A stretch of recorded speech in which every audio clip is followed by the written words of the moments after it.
Good morning, students. Today in our fourth standard, we will start our third chapter. This is our environmental studies, storage of water. How we store the water? What are the different traditional methods that were used for storing the water? What are the modern methods that are used to store the water? Water is very essential for the human life. We say that water is life. Why we say water is life? Because early morning when we get up, from that time to we go to bed, up to that time, we need water for different purpose, isn't it? We need water for brushing our teeth, we need water to clean ourselves, we need water to wash our utensils, we need water to cook the food, we need water to clean our house, we need water to water the plants, we need water for manufacturing the different articles.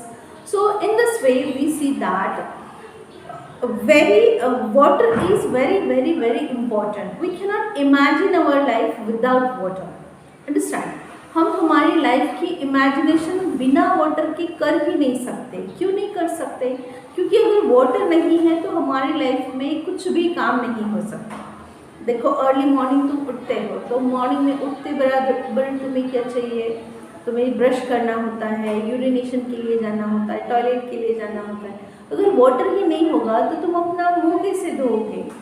Water ही नहीं होगा तो food cook कैसे होगा? Water ही नहीं होगा तो तुम bath कैसे लोगे? वाटर नहीं होगा तो तुम्हारे सॉइल क्लोथ्स क्लीन कैसे होंगे? So in this way we see that water is very important and that is why water is stored in every house. इसीलिए हम वाटर को स्टोर करके रखते हैं. कैसे स्टोर करते हैं? जनरली अभी आजकल सभी घरों में बोरवेल होता है, तो घर के ऊपर एक बड़ा सा टैंक रखा जाता है और उस टैंक में वाटर स्टोर किया जाता है. और कभी कभी घर में भी अगर वाटर टैंक नहीं रखा है तो घर में भी छोटे छोटे यूटेंसिल्स रखे जाते हैं और उसमें वाटर स्टोर किया जाता है. So how we store the water? What are the different ways in which water is stored? So that we are going to learn what are the natural storage of water. That is also we are going to learn in our today's video. Okay, so here they have given one activity to try this. Make a small hillock of mud and stone in the schoolyard. Set some stones into the hillock. Pour water over the hillock from a watering can like rain. Use the following points to study how the water flows over the hillock. क्या करना है? एक छोटा सा hillock. Hillock मतलब पता है ऐसे, इसको हिलॉक कहा जाता है. देखो, छोटा सा raised part of the soil, इसको कहा जाता है हिलॉक. तो एक हिलॉक बनाना है, मतलब छोटा सा, जैसे टीला, उसको हम हिंदी में कहेंगे कि छोटा सा टीला, मिट्टी का टीला बनाना है और उसके ऊपर वाटर भी डालना है. In which direction does the water flow? जब तुम ऊपर से वाटर डालते हो तो कहाँ जाता है वो? ऊपर से जो तुम वाटर डालते हो वो सारा ग्राउंड की तरफ चला जाता है. How does water flow on the steeper slopes? Water कैसे फ्लो होता है? बहुत फास्ट फ्लो होता है water. Okay, how does it flow on the gentler slopes? जब स्लोप जेंटल होता है, मतलब ज़्यादा स्लोप नहीं होता, तो वाटर कैसे फ्लो होता है? It flows slowly. Okay, then what happens when the stones cause an obstruction? क्या होता है जब वाटर के पाथ में स्टोन्स आ जाते हैं? तो वाटर क्या करता है? अपनी जो साइड है उसको चेंज कर लेता है, या कभी कभी वाटर उसके ऊपर से गिरता है. तो जब ऊपर से गिरता है तो वो वाटरफॉल बन जाता है और साइड चेंज करके निकल जाता है. तो जैसे वैसे फ्लो उसका टर्न हो जाता है सिर्फ थोड़ा सा. Where do puddles form? When does the direction of flow change? When there is obstacle in the path, direction of water it changes. And where do puddles form? Puddles कहाँ बन जाते हैं? जैसे ग्राउंड पर वाटर आ जाता है तो water जैसे फ्लो होने लगता है तो वहाँ पर puddles फॉर्म हो जाते हैं. Now second, now stop watering the hillock. Make observation using the following points. Why did the hillock dry when it stopped? When we stop pouring water? थोड़ी देर के बाद देखो तो वाटर जो है वो, जो वाटर तुमने पोर किया था वो सारा वाटर जो है वो ड्राई हो जाता है, इवोपरेट हो जाता है। तो इवोपरेट कैसे होता है? Because of the sunlight and because of the wind water get evaporated. How long did the hillock take to dry? कितना टाइम लगा? It depends on how thick you have made the hillock. If you have made a big hillock and poured lot of amount of water, then it will take 1 day completely to become dry. If you have made a small hillock and if you have poured very less water, then it will take a less time to dry up. Which part of the hillock dried quickly? Which part of the hillock dried quickly? कौन सा part जल्दी से dry हो जाता है? जो part ऊपर की तरफ होता है वो जल्दी से ड्राई हो जाता है। You will realize that some rain water flows away over the ground. Some water seeps into the ground. All the water we get comes from the rain. Rainy season में भी ऐसे ही होता है, जैसे हमने ऊपर से वाटर डाला तो वाटर जैसे हम ऊपर से वाटर डालते हैं वैसे ही रेनफॉल भी कहाँ से आता है? क्लाउड से रेनफॉल आता है।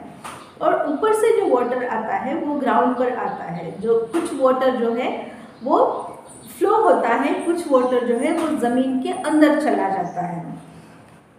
All the water we get comes from the rain. तो इस अर्थ पर वाटर का सबसे मेन सोर्स कौन सा है? The main source of water on the earth is the rain. The rainy season last for 3 or 4 months.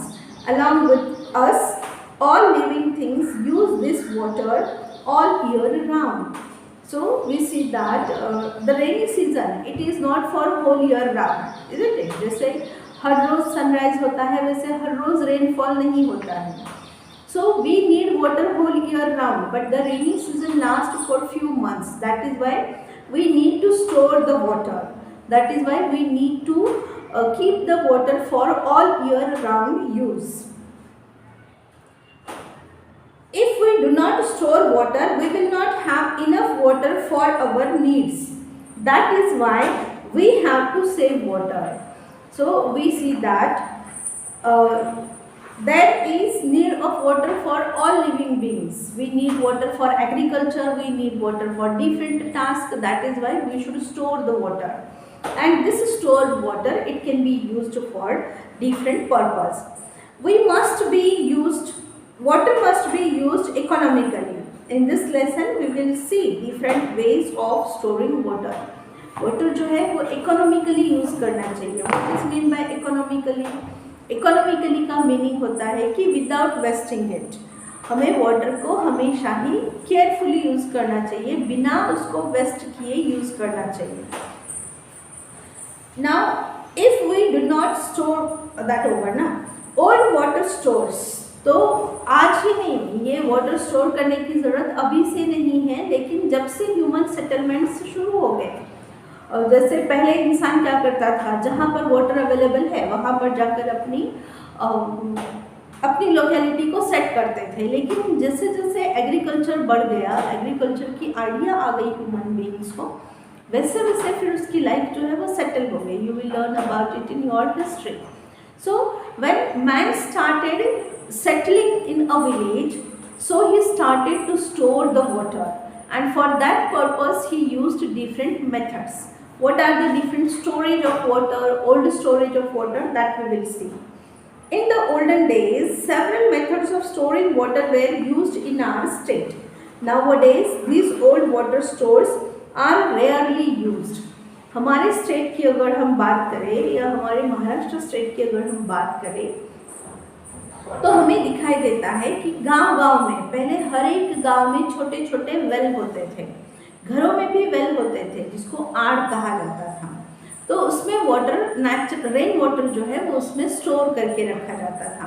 कहीं कहीं पर बहुत बड़े बड़े टैंक बनाए जाते थे, स्टोन वगैरह यूज़ करके बहुत बड़े बड़े टैंक बिल्ड किए जाते थे और उसमें रेन वाटर जो है उसको स्टोर करके रखा जाता था।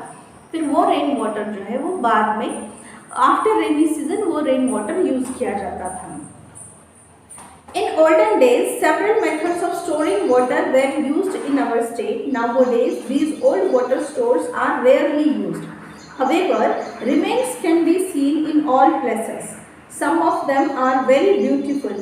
Water in some of these stores never gets depleted.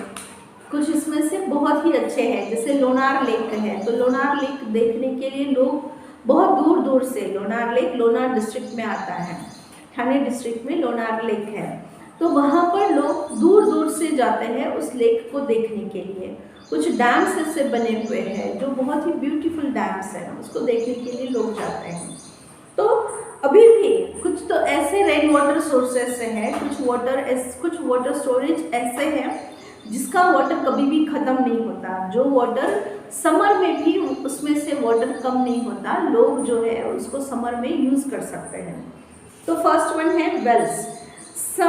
Some rain water seeps into the ground. Wells are dug to obtain this water.